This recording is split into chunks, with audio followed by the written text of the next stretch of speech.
Si mes calculs sont exacts, lorsque ce petit bolide atteindra 88 miles à l'heure, attends-toi à voir quelque chose qui décoiffe. À l'heure du goûter, on écoute le Magal West sur Westrack Radio. Interview, rubrique, micro-trottoir et musique sur Westrack. Nom de Zeus! Bienvenue à toutes et à tous dans cette émission Le Magal West avec Lucie. On est ensemble pour une nouvelle semaine sur Westrack et on attaque fort ce lundi 24 mars avec une heure d'émission bien remplie entre actu locale, musique et découverte. Au programme aujourd'hui, la météo pour ce soir et demain, l'agenda culturel, notre partenariat musical avec la Ferrarock à la découverte du groupe Rouperou, les informations locales avec un focus sur l'ouverture du centre d'hébergement d'urgence pour les réfugiés ukrainiens au Havre. Notre reportage du jour aussi, direction le monde de l'invisible avec Virginie Lefebvre, médium qui était passée au Sirius il y a quelques temps. Et en seconde partie d'émission, place à la cuisine anti-gaspi avec Michel, chef de la Fontaine Fleurie, un restaurant à Fontaine-la-Mallet. Il va nous partager ses meilleures recettes à la base de légumes moches et vous allez voir, c'est assez drôle.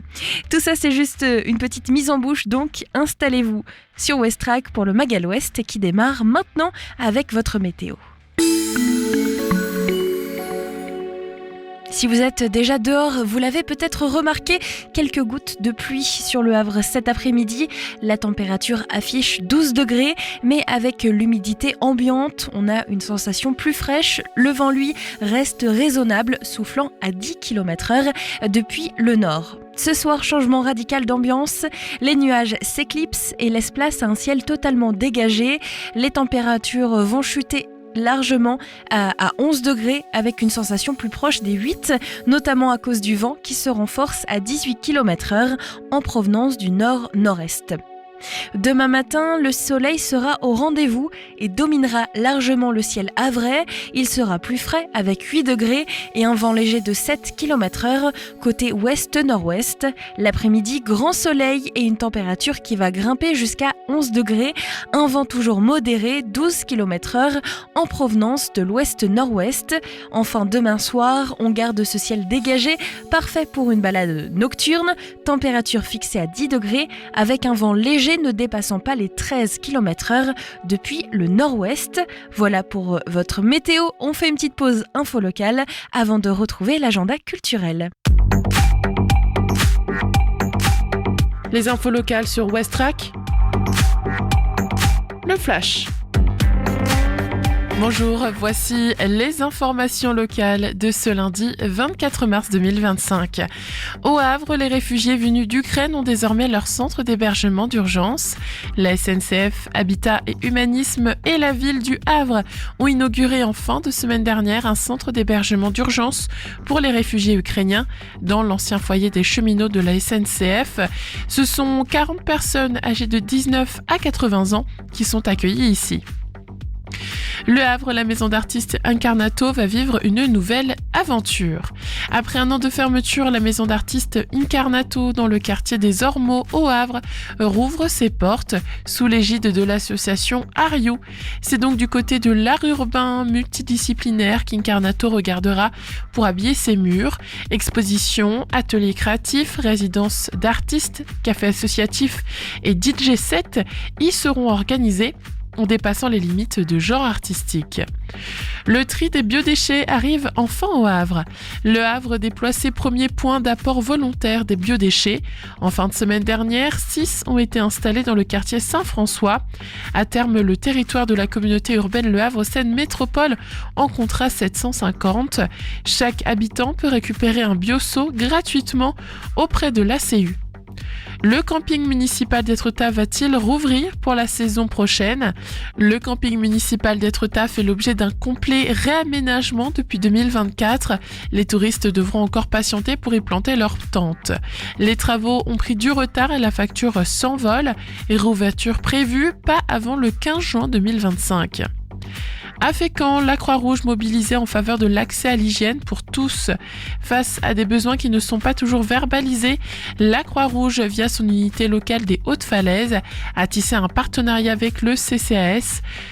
Remise de kits hygiène hommes et femmes ainsi qu'une notation de protection périodique. Merci de votre attention. Le journal se poursuit avec les actualités nationales et internationales. Bonsoir à toutes et tous. Une chasse à l'homme bancale, c'est ce que dénonce l'avocat de Gérard Depardieu au premier jour de son procès. L'acteur est mis en cause pour agression sexuelle par 2 femmes après des attouchements commis sur un tournage. Sa défense a dénoncé des accusations mensongères et assure qu'il s'agit d'une affaire pour faire tomber le monstre sacré. Son avocat a demandé l'annulation de l'intégralité de la procédure en dénonçant des erreurs grossières. Pour ces faits qu'il conteste, Gérard Depardieu encourt 5 ans de prison et 75 000 € d'amende. Il y aura une nouvelle audience sur l'A69. L'État fait appel de l'arrêt du chantier de l'autoroute ordonné par la justice administrative et il a aussi déposé un recours pour permettre la reprise des travaux. La décision fin février avait en effet entraîné l'arrêt du chantier de l'autoroute entre Toulouse et Castres. Un appel voué à l'échec a réagi de son côté le collectif La Voix est libre opposé à l'A69. 40 000 doses de vaccins contre le chikungunya pour la Réunion. C'est ce qu'annoncent aujourd'hui les autorités sanitaires pour freiner l'épidémie qui prend de l'ampleur sur l'île. Plus de 8000 contaminations et 2 décès enregistrés la semaine dernière. La campagne de vaccination sera lancée début avril, destinée en priorité aux personnes les plus à risque, notamment aux plus de 65 ans. La colère ne retombe pas en Turquie après l'arrestation du principal opposant au président Recep Tayyip Erdogan. Le maire d'Istanbul, accusé de corruption, est en détention depuis hier. Il a malgré tout été investi par son parti comme candidat à l'élection présidentielle prévue dans 3 ans. Des protestations massives sont en cours dans le pays pour dénoncer son incarcération, un mouvement de contestation inédit depuis 2013.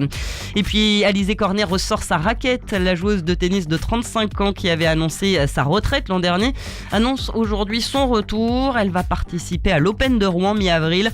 Lorsque j'ai recommencé à m'entraîner il y a 2 mois, j'ai tout de suite eu cet objectif en tête, être prête pour Rouen, a déclaré l'ancienne numéro 1 française.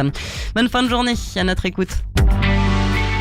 Place aux sorties locales pour cette semaine sur Westrack. Des idées sorties pour cette semaine ou ce week-end pour te culturer sur Westrack Radio.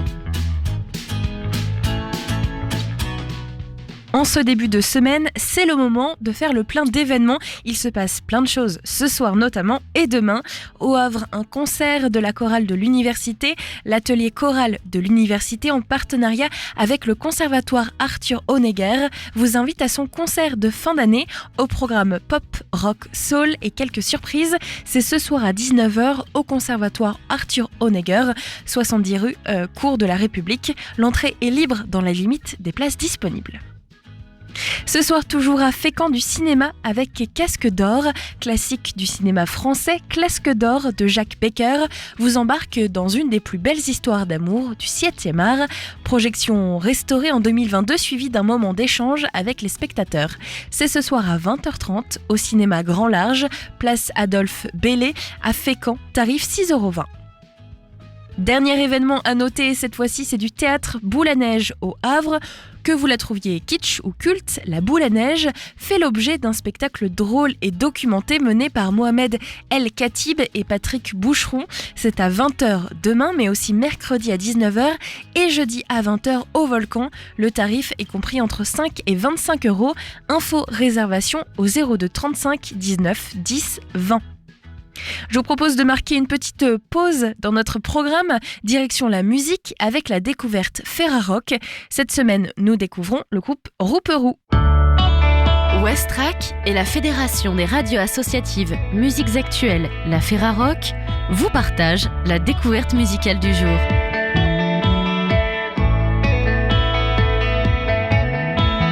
Du 24 au 30 mars 2025, la Ferrarock met en lumière un groupe qui émerge avec une musique profondément originale. C'est Rouperou et leur album Dreamland. Ce quartet, canet, a vu le jour en 2020, né d'une longue amitié et de nombreuses sessions d'improvisation. Dans leur maison à Caen, ils ont tissé les premiers fils d'une musique singulière entre exploration de leur monde intérieur et rencontres sonores expérimentales. Loin des sentiers battus, Rouperou propose une pop à la fois mystérieuse et aérienne, empreinte de mélancolie mais aussi de lumière. Leur dernier projet, Dreamland, capture l'essence de ces expériences, offrant des compositions envoûtantes et intenses, oscillant entre l'ombre et la clarté.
How many dreams?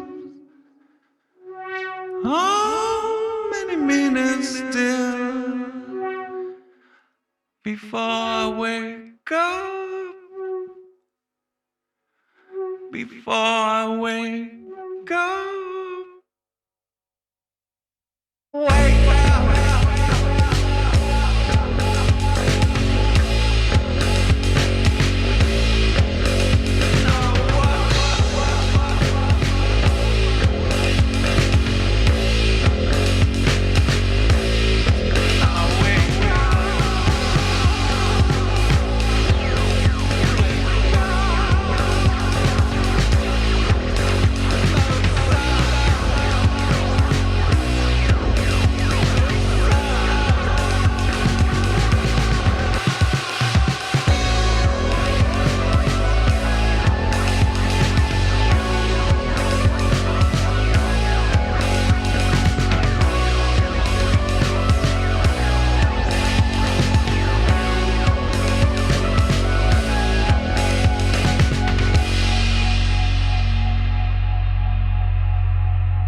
La force de Rouperou réside dans la fusion de ses influences et dans l'intimité de son processus créatif. Chaque morceau naît de l'interaction entre des instruments ancrés dans la terre, comme la basse et la batterie, et des sonorités plus éthérées portées par des synthétiseurs en lévitation. La voix du groupe, à la fois profonde et mystérieuse, se pose délicatement au-dessus de ce paysage sonore, ajoutant une touche humaine et émotive aux compositions. Ces éléments se mélangent dans un équilibre fragile entre les fêlures de l'âme et des envolées lumineuses, créant une atmosphère qui invite à la fois à la contemplation et à l'évasion.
Avec Dreamland, Rouperou invite les auditeurs à s'aventurer dans un univers sonore aussi profond que lointain. Leur musique, nourrie de plusieurs années d'expérimentation et d'amitié, résonne comme un miroir de leurs émotions et de leur vision du monde. Ce projet, porté par des sonorités à la fois introspectives et lumineuses, ne demande qu'à être découvert. En écoutant Rouperou, vous serez transporté dans un voyage musical où chaque note raconte une histoire et où chaque écoute laisse place à de nouvelles sensations. Un véritable appel à la rêverie et à l'évasion à ne pas manquer. Plus d'informations sur le site de la ferrarock.org. Cet album est partenaire jusqu'au 30 mars prochain.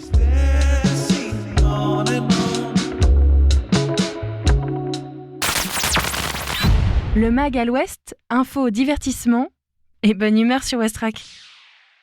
Vous écoutez actuellement le Magal Ouest sur Westrack Radio et venez de découvrir Rouperou, direction un univers électrisant avec Rouperou, groupe qui mélange sonorités psychédéliques, rythme hypnotique et énergie brute. Si vous aimez les ambiances planantes et percutantes, Rouperou risque donc bien de vous séduire et on va tout au long de cette semaine découvrir cet album avec différents titres inédits. Cet album qui s'appelle Dreamland et qui vient de sortir, vous avez découvert aujourd'hui Rundown et Superstar, ainsi que The Ballet. On aura l'occasion d'en reparler à nouveau durant cette semaine.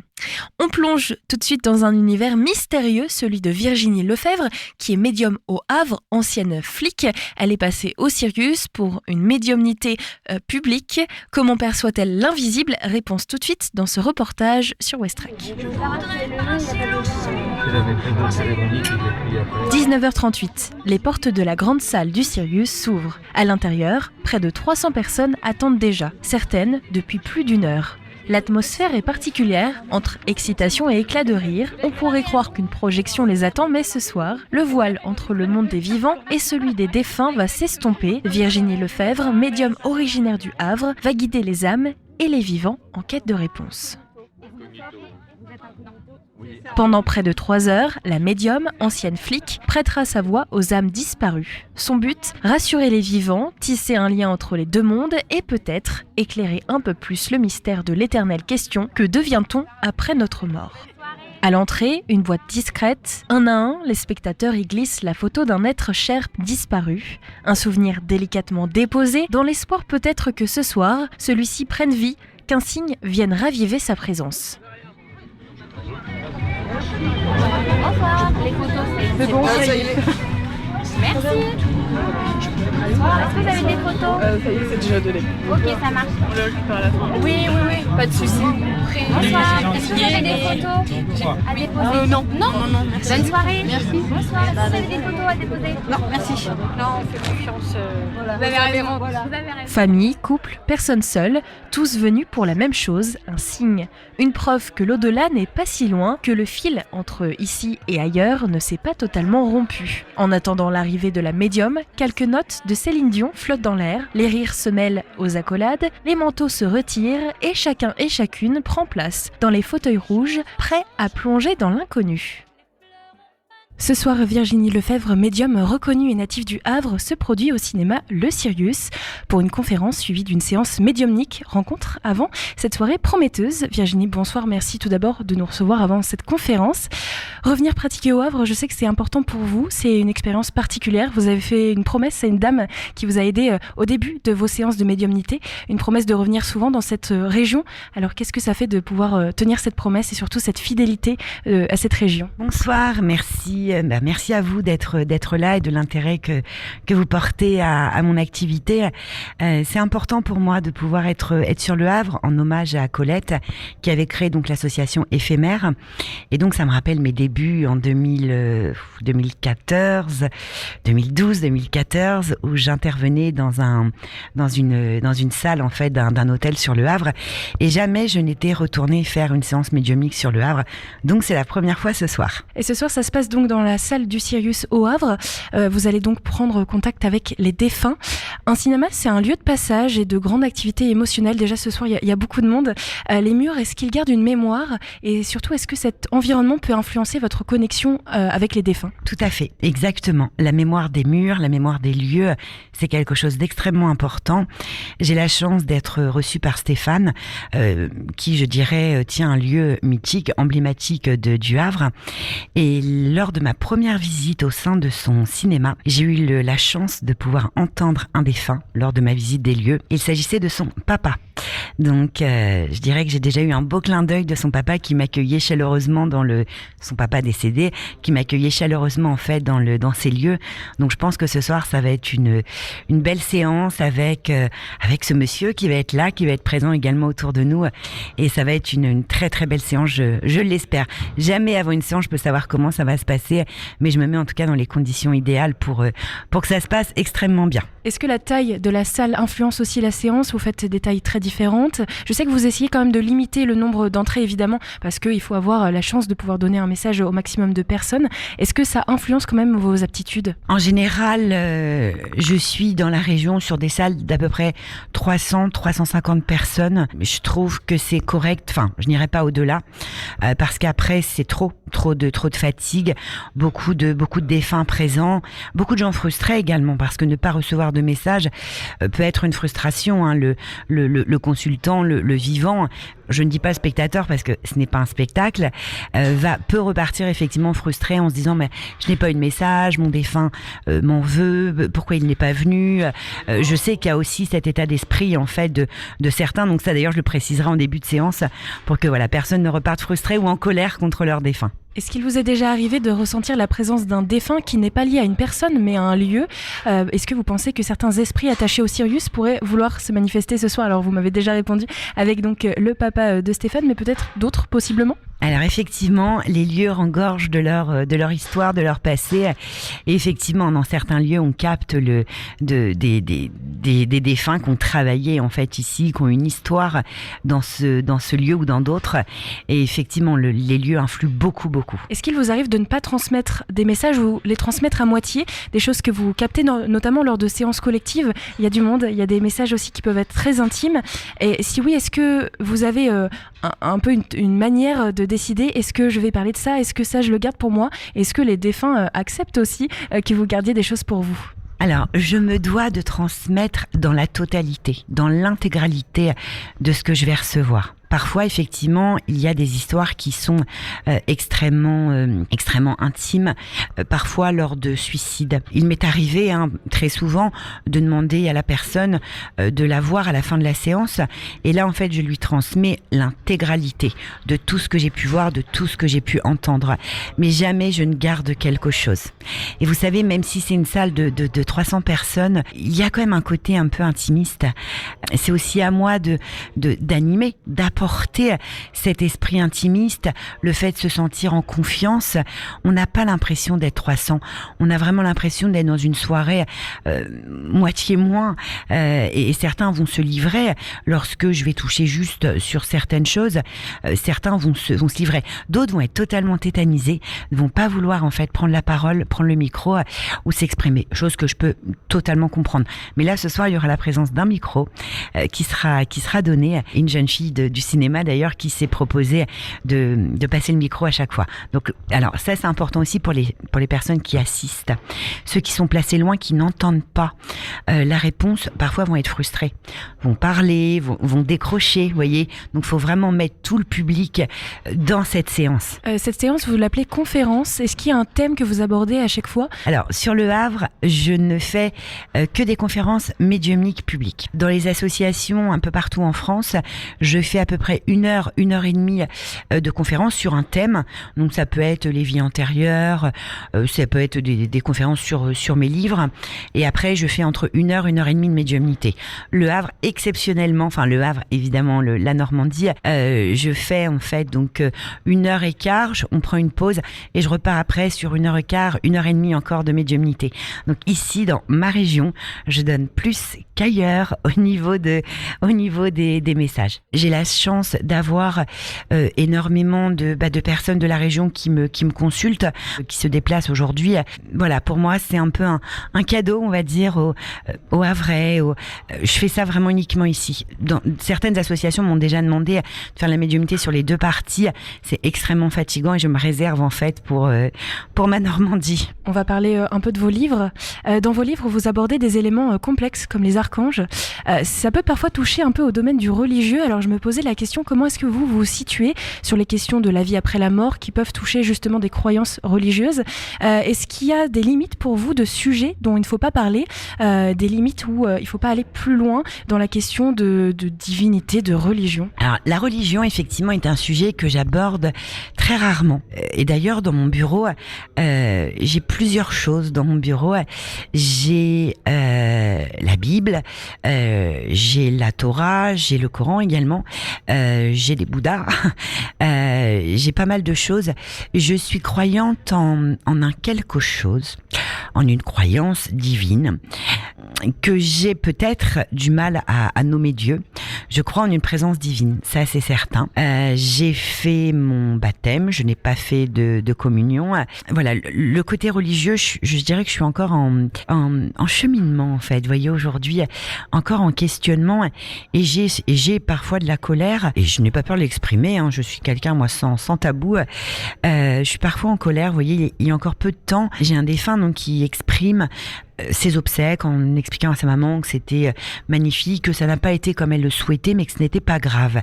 Il insistait énormément, vous voyez, avec ça. L'Église a interdit de faire une messe religieuse par rapport au suicide. Effectivement, je n'ai pas accès à tout. Vous savez, au début de ma médiumnité, je posais trop de questions. Trop. Et maintenant, j'ai appris à restreindre, vous voyez, mes questions.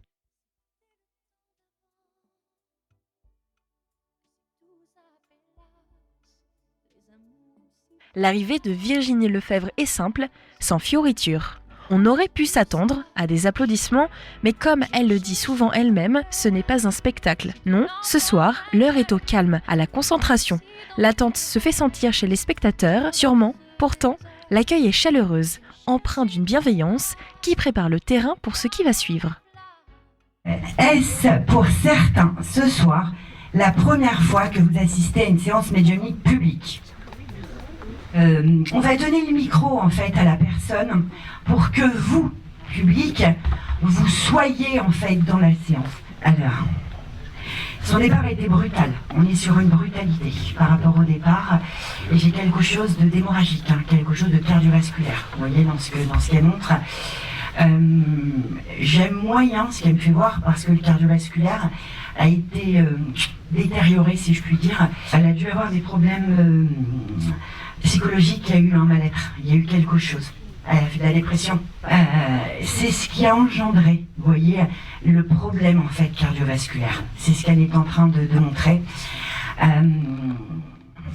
La séance commence dans cette salle à la moquette étoilée. Quelques noms sont prononcés par la médium, des mains se lèvent, comme pour dire « oui ». Je l'ai reconnu. Des mots tombent, précis, comme des clés qui ouvrent des portes invisibles. Certains acquiescent du bout des lèvres, d'autres laissent échapper un soupir. Il est en train de montrer, voilà, par rapport à sa jambe. Voilà, il y a quelque chose au niveau de la jambe. Qu'est-ce qu'il avait au niveau de sa jambe, ce monsieur ? Il était beaucoup hospitalisé et il bougeait pas ses jambes et ça a creusé. Ça avait creusé, en fait. C'est vachement bleu, en fait, au niveau de sa jambe. Vous voyez, dans ce qu'il est en train de mettre. Un prénom, une image, un souvenir qui remonte. La médium énonce des détails sur la vie du défunt, mais aussi du vivant, le nombre de frères et sœurs dans la fratrie, les causes de la mort, des éléments précis sur la cérémonie d'inhumation, des traits de personnalité qui s'impriment dans l'air, réaniment une existence éteinte, mais toujours vivante dans les mémoires. Il a énormément de regrets en fait, dans ce qu'il est en train d'expliquer. Énormément. Il y a une froideur. Désolé, mais au moins il se présente. Il y a une froideur, on ne s'est pas compris en fait sur Terre, qu'il est en train de dire. Vous devez être 2 enfants, je sais pas, il vous met à part. Vous êtes 3, non, il y a une fratrie de 3 filles. Ouais, il vous met un peu à part par rapport à cette fratrie. Et pourtant, vous n'êtes pas la première ni la dernière. Vous êtes celle du milieu. Je suis la deuxième des filles. Ouais, c'est ça, celle du milieu. C'est ce que je venais de dire. Non. Comment je vous dis ça ? Et c'est ce qu'il est en train d'expliquer. Alors. Putain, il est en train de. En fait, je suis avec 2 défunts, là. Je suis avec votre père. Putain, j'ai plein de monde là. J'ai quelqu'un. Attendez, parce que là j'ai trop de monde. En fait, j'ai quelqu'un d'assez jeune, vous voyez, qui est décédé. J'ai une mort brutale, vous voyez, par rapport à un jeune homme qui est avec Henri, vous voyez, qui est avec lui. C'est mon fils. Tout à fait, il est avec lui. Il est présent en fait avec lui. Le départ a été brutal par rapport à votre fils. Lui me montre la tête, vous voyez, votre fils. Il y a eu un mal-être, il y a eu quelque chose, vous voyez, parce qu'il dit qu'il a été prisonnier en fait de son corps. Il me montre la tête, vous voyez, en proie des lourdeurs, d'accord, au niveau de la tête. Vous avez joué le rôle du père et de la mère, c'est ce qu'il est en train d'expliquer en fait pour lui. Et ça, il vous remercie. Il met un grand S. Pourquoi le S? Fais voir un prénom qui démarre par un S. C'est Steve qui s'appelle. Génial, alors du coup il n'a rien dit, du coup petit père il me le grave direct, parfait. Ouais. Il est en train de m'emmener, là je suis sur un ordinateur, il est en train de me faire voir par rapport à un écran. Vous voyez, il était ordinateur, il était écran, il était ordinateur. Énormément. Ouais, parce que je suis sur tout, je suis sur jeux vidéo, je suis sur ordinateur et jeux vidéo. Vous voyez, pas console, ordinateur. Très exactement. Vous voyez, c'est ce qu'il est en train de me montrer. Je suis dans le noir, vous voyez, il m'emmène dans le noir. Il est en train d'expliquer que ça a été sa vie et qu'il le regrette. Vous voyez, qu'il le regrette. Je ne trouvais pas d'issue, vous voyez, dans ce qu'il explique. Mais tu as été pour moi une droiture, un exemple qu'il dit, et je n'ai jamais su en fait te le dire. Ne regrette rien qu'il est en train d'expliquer. Si certains messages sont portés avec émotion, Virginie Lefebvre, toujours bienveillante, parvient à alléger l'atmosphère, décrochant quelques sourires et éclats de rire dans la salle, rappelant que l'au-delà, même dans sa gravité, peut aussi être un lieu de douceur et de réconfort. Et je suis entourée d'animaux. Pourquoi? Auxiliaire vétérinaire. Ah bien, ça c'est bien, ça aide. Sa grand-mère la pousse par rapport à ça. C'est ce qu'elle dit que déjà, toute petite, on entend ma puce. Quand c'est qu'elle lui parle à elle dit ma puce, tu dois faire les choses, continuer d'avoir confiance en toi, ma puce. Elle dit c'est important. Il est en train de se montrer en uniforme. On voit un uniforme d'armée vert, armée de terre. Oui, c'est l'armée de terre. Et c'est ce qu'il est en train de montrer. Il est mort à l'armée. Ouais, on voit la tenue, il est en train de me la montrer. C'est bizarre. Hein. C'est bizarre parce que je trouve, le corps il est projeté. Pourtant il y a un bruit, vous voyez, il y a un bruit de voiture, vous voyez, on entend un bruit. On a l'impression qu'il n'était pas dans son... Il y a un problème avec les jours, avec le temps, vous voyez. Je sais pas, il rentrait au régiment, il y a un truc, il y a quelque chose qui ne va pas sur son planning. On vous a mal transmis, vous voyez, les choses. C'est l'armée, hein. Et pourtant, papa, il a fait le nécessaire. Vous voyez qu'il est en train de dire. Et votre papa a dû écrire au président, je sais pas, il a été très haut. Vous voyez, votre papa, dans ce qu'il a pu faire dans la limite du possible. Vous voyez, c'est ce qu'il dit. Mais vous entourez, en fait, les parents. Vous entourez, en fait, les parents. Et ça, moi, ça me plaît qu'il est en train d'expliquer. Il me dit qu'il voit ses neveux, ses nièces. Il se moque d'un... j'ai un Jérôme, Jérémy, G-E-R. C'est qui? C'est mon mari. Vous appelez? Enchanté, c'est Virginie. Il est en train de se moquer de vous, vous avez dû le connaître. Parce qu'il se moque de vous. On voit une moto, il est en train de montrer une moto et il est en train de rire. Vous avez eu mobilette et vous avez eu moto en fait après. Parce qu'il est en train d'expliquer, tu vois que je vois ta vie, mon beauf, qu'il dit, mon beau-frère, mais dit mon beauf, tu vois que je vois ta vie, des gars, qu'il dit, tu sais faire du dégât, qu'il est en train de vous dire en rigolant, vous avez des garçons? Quatre. Il y a une grossesse, vous avez eu une grossesse, une fausse couche ou... non. Ok, je vois un enfant d'une autre union. Non, je déconne. Non, je déconne. Hein. Non, alors ça c'est le genre de blague, mais il y a des trucs à pas faire. Direct. Et il est hyper fier par rapport à la descendance. Vous voyez, c'est ce qu'il est en train d'expliquer. Ça doit être, c'est un prénom. Il y a un... Je pense, Romuald, R-O-M-U, c'est votre frère qui est vivant. Il dit qu'il fait la gueule, qu'il est en train de dire.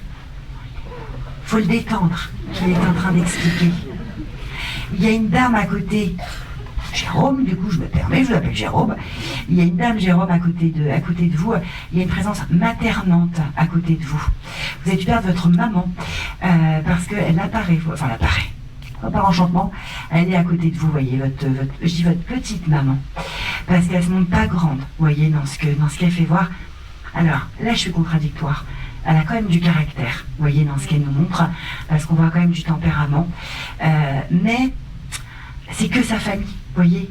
On voit une espèce de véranda là. Je suis à l'intérieur, vous voyez, d'une véranda, d'une maison. Il y a une véranda.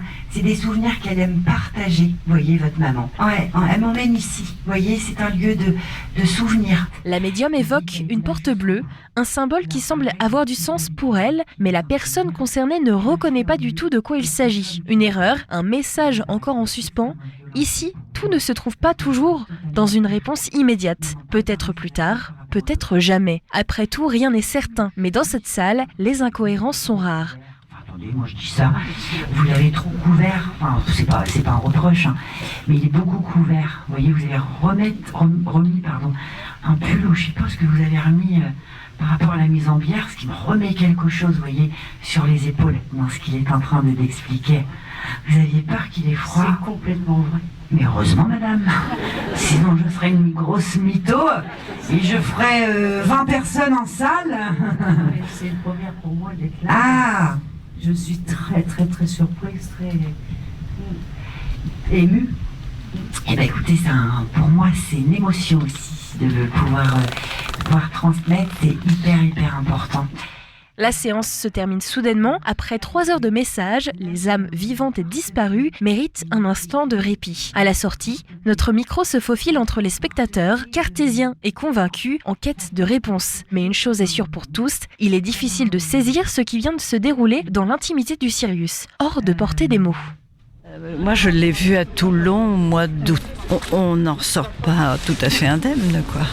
En espérant voir notre fils, mais bon. Ça s'est pas fait. C'est étrange. Elle dit des détails qui... Oui. C'est assez particulier. Il y a des moments où on se pose la question comment ça fonctionne. Par moments, il y a des détails tellement précis qu'on s'interroge. Moi, au début, j'étais complètement cartésien et là je suis obligé de me plier et dire il y a quelque chose qui existe. La façon comme elle s'exprime, ce qu'elle dit, ce qu'elle raconte, ce qu'elle voit, ce qu'on lui dit, ce que les âmes lui disent, c'est vraiment très fort. C'était la deuxième fois. La première fois, c'était à Caen, il y a quelques années. Je crois que c'était dans les débuts. Du coup, moi, ça fait la 3e fois que je la vois en individuel. Et donc, du coup, là, on a eu la chance d'avoir la place en appelant. Donc, du coup, je voulais revenir voir sa conférence. 3 fois j'y étais, j'ai toujours eu les messages. Oui, non, j'ai toujours cru qu'il y avait une vie après la mort. Donc, du coup, comme j'ai perdu mon conjoint il y a quelques années, donc du coup... ça m'a permis d'avoir des messages et puis ça m'a apporté un bien-être en plus d'avoir rencontré Virginie. Elle m'a donné des détails sur ma vie de maintenant, sur ma maison, des choses qu'elle ne peut pas savoir. C'est la première fois, oui. Impressionnant. J'étais très impressionnée, mais je la connaissais un peu, quoi. Je connaissais un peu son travail, donc mais j'étais très impressionnée. C'est bluffant pour voir ce qu'elle faisait, pour me rendre compte de ce qu'elle faisait. Voilà, j'ai eu des on-dit, on m'a dit comment ça se passait les conférences, donc je voulais voir par moi-même. Ah ouais, mais je suis bluffée. Il n'y a pas d'autre mot, je suis bluffée. Mais c'est ça qui est bluffant. C'est ça qui est bluffant. Les tout petits détails. Mais j'ai des amis qui l'ont déjà vu en privé et qui m'ont dit les détails, c'est bluffant. Une très bonne impression, c'est vrai qu'on a toujours plein de doutes au démarrage et puis on ressort avec beaucoup moins de doutes. C'est l'expérience, c'est le fait d'entendre les histoires des autres où on se dit effectivement ça n'est pas possible sans réelle vision entre guillemets d'avoir tous ces détails, etc. quoi. Oui, c'est ça, les descriptions et même des maisons, ce genre de choses, quoi. Pour assister justement à la 2e fois à la séance de médiumnité, je sais pas si on dit comme ça, parce que ça m'avait vraiment bluffé la première fois il y a quelques mois de ça, et puis avec le petit espoir de pouvoir parler avec des défunts. Ah non, j'étais complètement cartésien. C'est ma femme qui avait lu les livres de Virginie et qui voulait à tout prix venir. Mais moi, je suis venu par formalité en me disant je lui fais plaisir et je l'accompagne, quoi. Ce soir, ouais, c'était plutôt un plaisir. Ouais. Je suis venu avec zéro a priori parce que j'étais déjà convaincu que c'était vrai, en fait. La première fois, je me suis vraiment rendu compte qu'il n'y avait pas de trucage, qu'il n'y avait pas de détails qui pourraient permettre de truquer ça, quoi. Tous les détails et tous les prénoms qu'elle sort à tous les gens différents dans la salle pendant 3-4 heures de suite, des situations qu'elle peut pas inventer, des petits détails, une latte cassée sous un lit, une marque de naissance, pas possible à inventer, quoi. Le Havre a vécu le retour de la médium après plus de 10 années sans médiumnité collective en son sein et cet événement marquera sans doute les mémoires. À la sortie de la séance, ce sont les sourires et les rires qui dominent, comme si ce temps suspendu avait apaisé les cœurs. Sans réponse toute faite, mais avec une étrange sérénité. Bien sûr, cette séance soulève encore plus de questions, des questions auxquelles vous pourriez peut-être trouver des éléments de réponse dans les livres de Virginie Lefebvre, dont un 4e est actuellement en préparation et verra le jour avant la fin 2025. Que l'on y croit ou non, Virginie Lefebvre, par sa bienveillance et sa présence, sait marquer le regard des vivants. Peut-être est-ce là son véritable don, non pas de répondre à tout, mais offrir un moment d'humanité, de réconfort et de connexion. Et voilà, après ce moment de douceur, on revient les pieds sur terre sur Westrack Radio dans le Magal Ouest. Place à la cuisine et à la lutte contre le gaspillage alimentaire. Ces légumes moches, ceux qu'on oublie dans les étals ou qui ne séduisent pas au premier regard, sont pourtant délicieux et pleins de ressources. Aujourd'hui, Michel nous rejoint pour nous partager ses astuces et recettes pour les sublimer au lieu de les jeter. On retrouve donc cette chronique culinaire en direct sur Westrack juste après ce petit titre. Une nouveauté qui nous vient du Canada, c'est Eve Jarvis et son titre With a Grain, sorti dans un nouvel album All Cylinders. On l'écoute en cette fin de journée avant de parler cuisine avec Michel.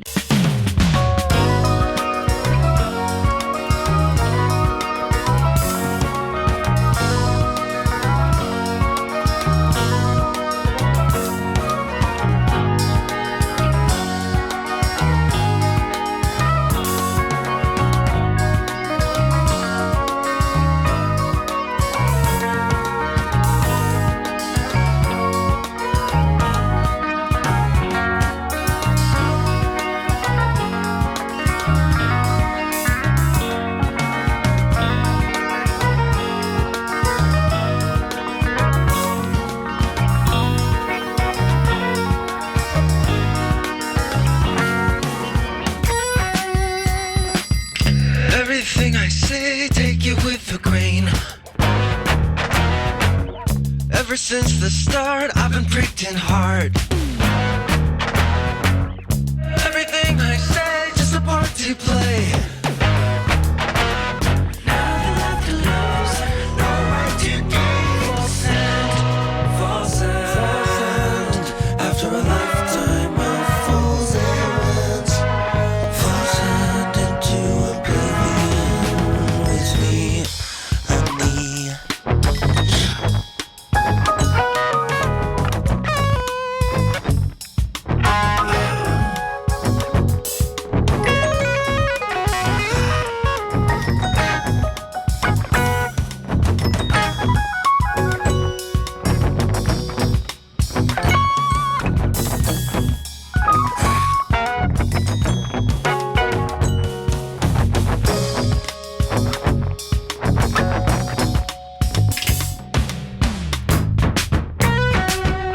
Anything I say, don't entertain.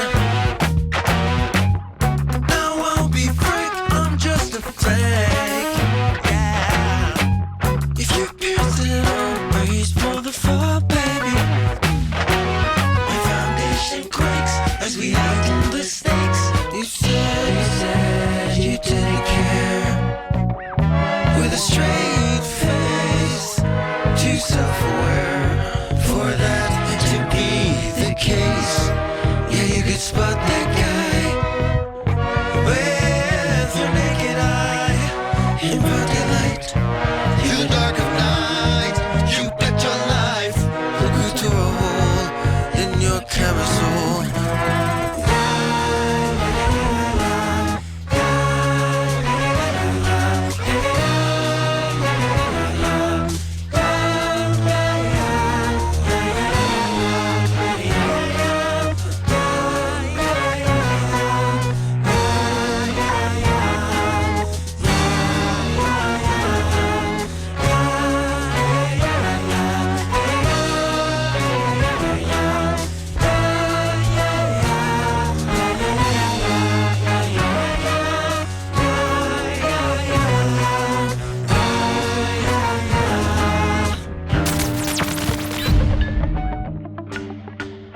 Et il est 17h46, vous écoutez toujours le Magal Ouest sur Ouest-Track Radio avec Lucie et Michel qui vient de me rejoindre dans le studio.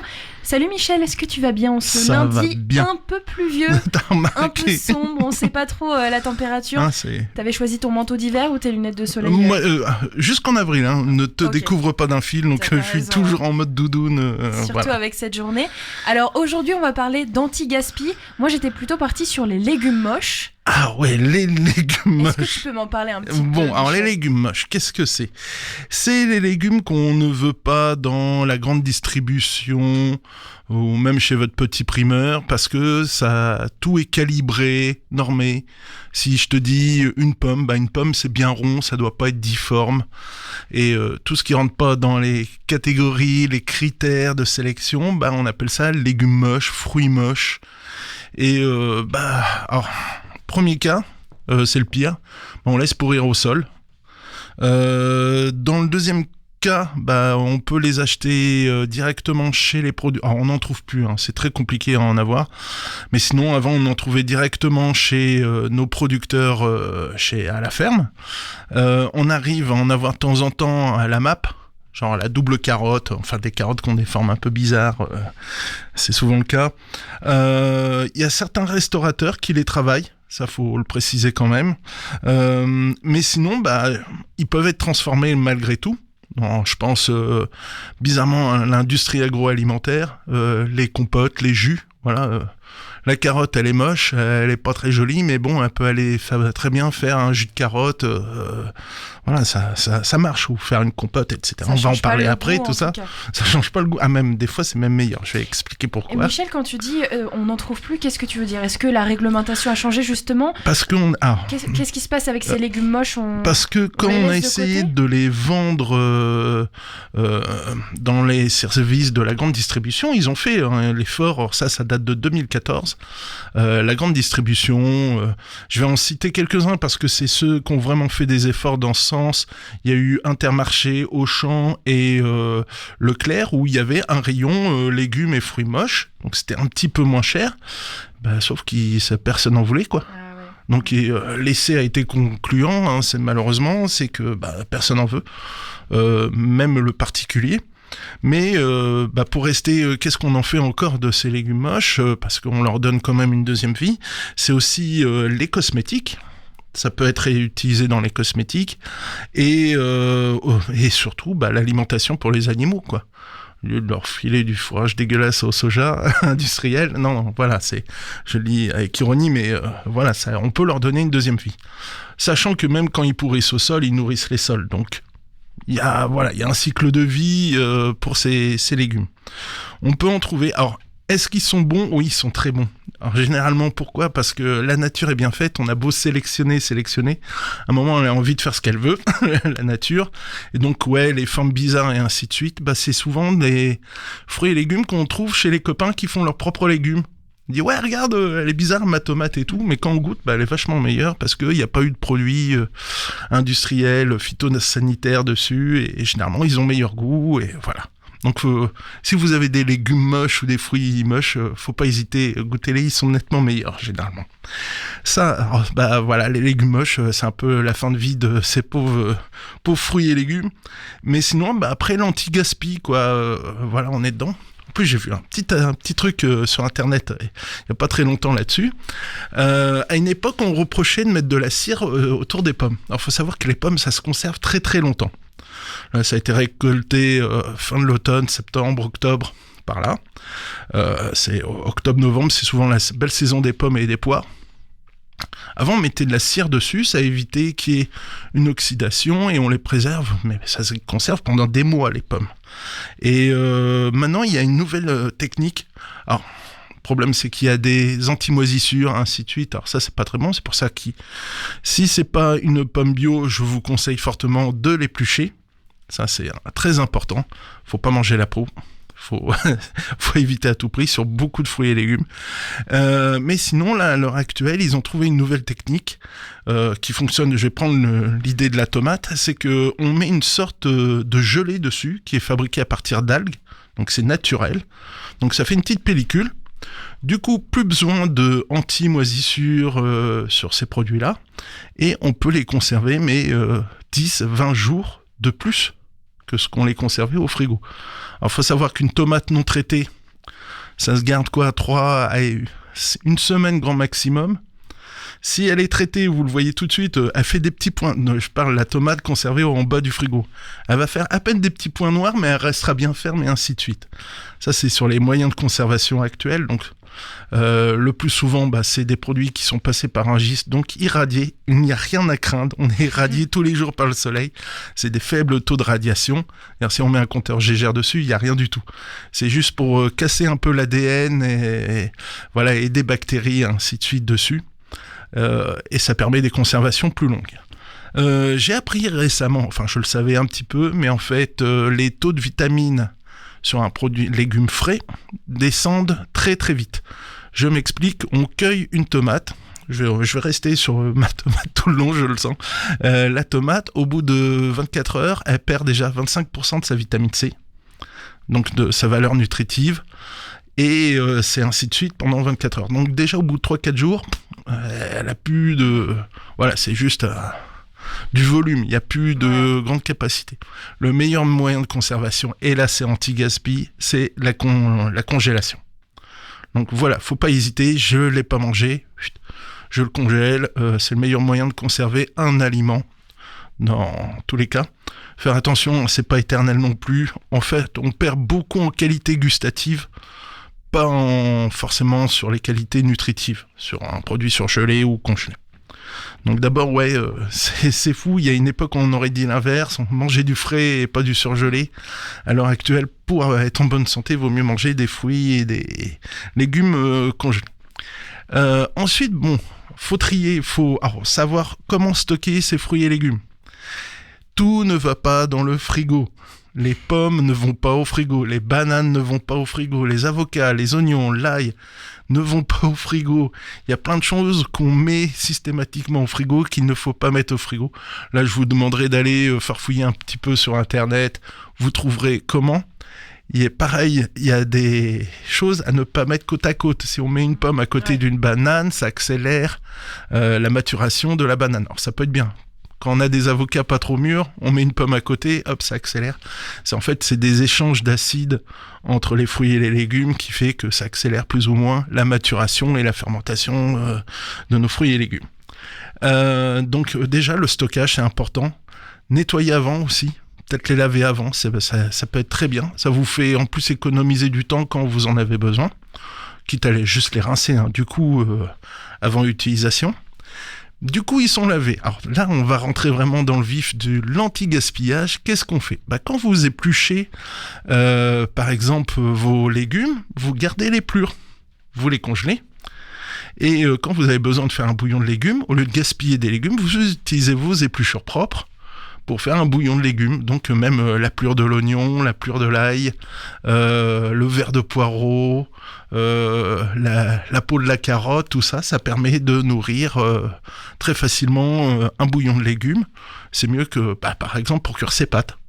C'est mieux que on se fait son petit bouillon de légumes, on filtre, hop, on récupère, on met les plures après dans le compost, ça fonctionne toujours pour le composteur, et on récupère une eau parfumée qui va permettre d'agrémenter quand même son alimentation.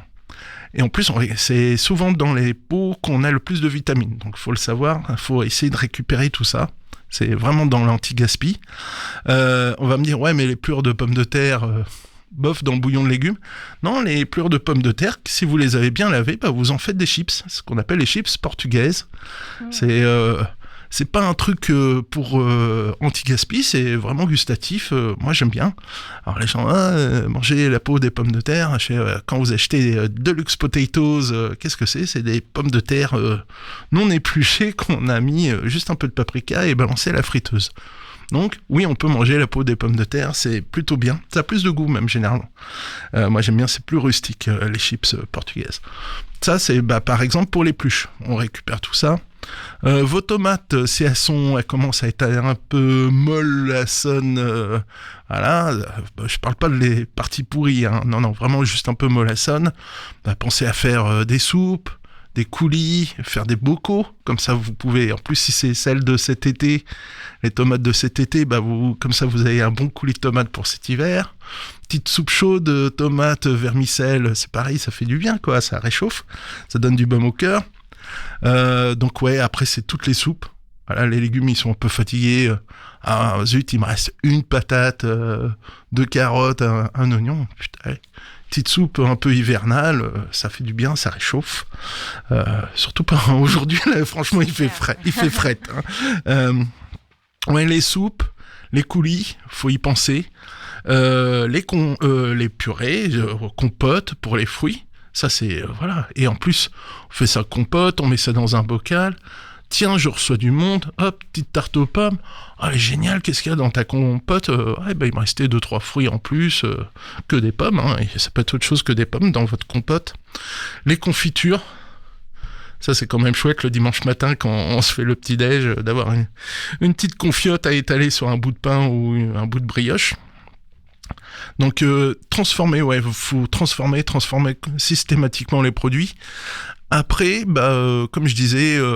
c'est pas forcément l'anti-gaspi, mais c'est aller chercher un maximum de recettes. La quiche et les flans, ça c'est génial parce qu'on peut mettre tous les légumes qu'on veut, les salades composées, et en plus là ça peut être innovant, des choses qu'on a toujours l'habitude. Alors, j'en reviens, c'est pareil, ça revient dans toutes les émissions. Moi j'adore la betterave rouge crue, je n'en démords pas. Faut la travailler comme une carotte, comme quand on fait de la carotte râpée par exemple, ou en fine lamelle, etc. Ça peut être super sympa. Inversement, vous avez des radis qui sont un peu mollassons.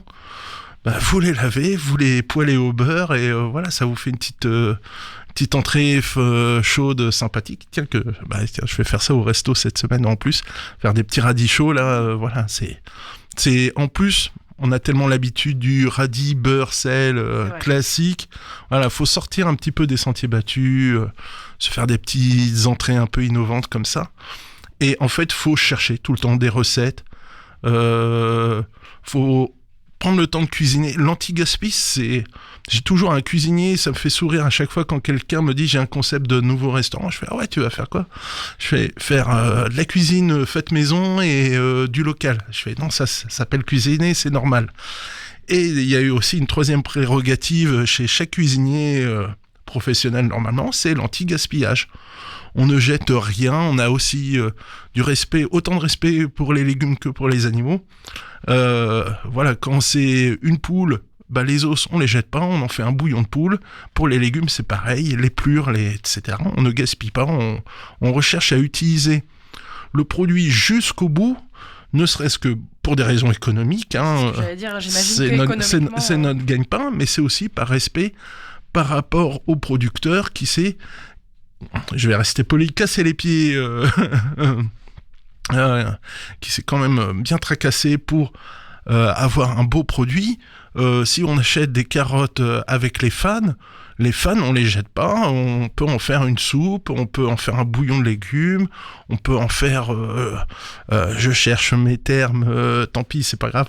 Normalement c'est basilic, pignon de pain, mixé avec de l'huile d'olive. Tant pis, j'arrive pas, même en récitant la recette, je retrouve pas le terme. Mais voilà, on peut s'amuser, on peut recréer, faire des choses, les faire frire, les faire sécher, déshydrater. On a des agrumes. J'arrête. Oui, j'ai vu que l'heure tournait, pardon, je parle beaucoup. Déshydrater, j'ai toujours... Alors les gens ont l'impression que c'est du gros appareillage. Je suis désolé, mais dans les boutiques un peu discount, vous trouvez un appareil à déshydrater les aliments, ça coûte 25 €. Et ça vaut franchement le coup. Je vais même t'indiquer que je dis vrai, c'est que maintenant, dans la plupart des bars, on trouve souvent du citron et des oranges déshydratés dans son verre à cocktail. C'est pas pour un phénomène de mode, c'est pour économiser les fruits frais qu'on a eu et qu'on n'a pas pu passer. Donc en fait, voilà, ils ont carrément le déshydrateur pour assécher orange, j'y tiens ma tomate, hein. Non mais pour déshydrater les oranges, les citrons, voilà, pour pas cacher, aussi, voilà. Et je vais rajouter qu'il existe aussi des associations, par exemple le Havre de Verre, qui a un déshydrateur et qui le mettent à disposition d'ailleurs, donc si vous souhaitez vous rapprocher de cette association, vous pouvez le faire, je crois qu'il faut être adhérent et adhérente, et puis après vous pouvez l'utiliser. Et en plus c'est des composteurs, ils fabriquent du lombric, etc. Aussi. Très belle association. Faut savoir aussi, si on parle de ça, il y a le Havre, la ville du Havre qui va lancer maintenant le compostage. Parce que normalement, c'est supposé être obligatoire depuis très longtemps. Voilà. Bon, maintenant, il y a une mise en application, c'est bien. Donc, les composteurs vont être accessibles au Havre, en plein centre-ville. Il y a déjà des restaurateurs qui le font, il y a la collectivité qui le fait. Ça, c'est déjà bien. Moi, sur ma commune, on peut facilement avoir un composteur. Ça sert à faire le terreau qui sert à la ville du Havre pour toutes les plantations et tous les ornements qui nous entourent. Donc, c'est plutôt bien. Et on peut faire la demande en mairie si vous habitez en appartement directement pour tout ce qui est compostage. Et ça ne pue pas, je tiens à le préciser, ça ne sent pas. Alors cette semaine au restaurant on peut manger du radis, c'est ça ? Ouais, en entrée il y aura du radis, promis. Ouais. Trop bien. Merci beaucoup Michel pour ta présence. On se retrouve la semaine prochaine. Ouais, pas de souci. On aura un autre sujet, un autre débat. Vous pouvez retrouver toutes les émissions parce que quand on parle d'anti-gaspi, ça me rappelle aussi d'autres émissions qu'on a déjà fait. On a abordé plein de sujets. Allez vous inspirer un petit peu de ce qu'on a pu aborder.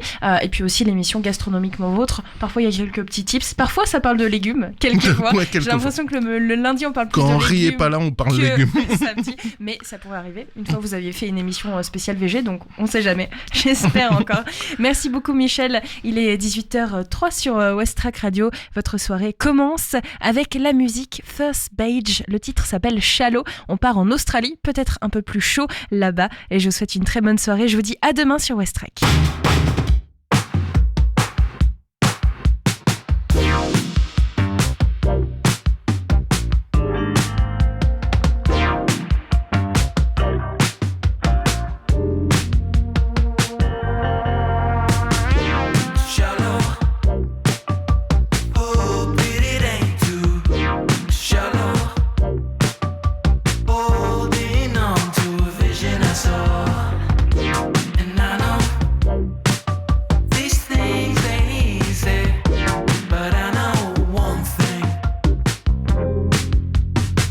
Can't help but dream.